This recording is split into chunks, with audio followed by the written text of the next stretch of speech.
Hello, my name is Brandon Reed. I am an exercise coach in Northampton, Massachusetts. Today I'm going to talk about exercise equipment for the elderly.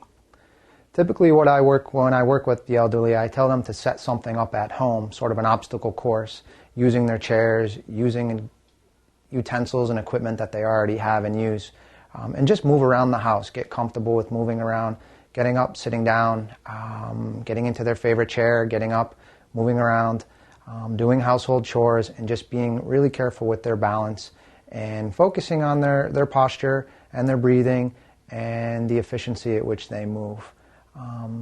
After they've mastered that and they're ready to take on something a bit more challenging, I often recommend that they get a small set of dumbbells. And with the dumbbells, they can move their arms in different directions. They can put the dumbbells on their legs and get up and out of their chair. So the dumbbells just add a little bit of resistance, make the exercises a bit more challenging. I ask them to think about their joints and which joints they're going to move. They've got their wrists, they've got their elbows, their shoulders, their hips, their knees, their ankles, their necks. And by having the dumbbells in their hands, they can work their wrists, work their arms, work their elbows.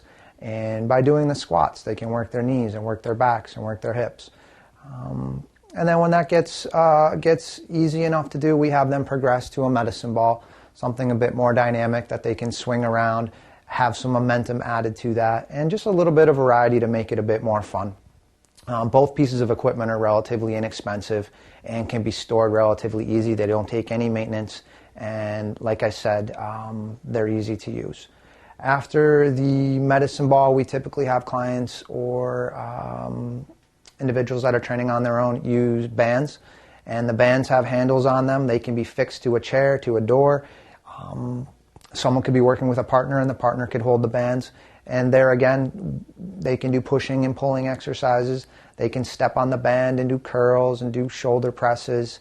Really, the bands just add another level of resistance and challenge. And typically that's what it's about. It's about adding resistance. It's about adding a challenge. It's about maintaining variety and always training the body to adapt to a new stimulus or challenge. The biggie for the elderly being the balance, the agility. And one way to make sure that they maintain that is by building muscle and building strength, and that's done with resistance training. And as we mentioned, the dumbbells, the medicine ball, and the bands will help build muscle, will help move the joints through a range of motion, will keep the ligaments and the tendons strong as well. So in addition to their own legs and arms and climbing up and down the stairs and moving around in the house, those are the pieces of equipment that I would recommend for the elderly to use.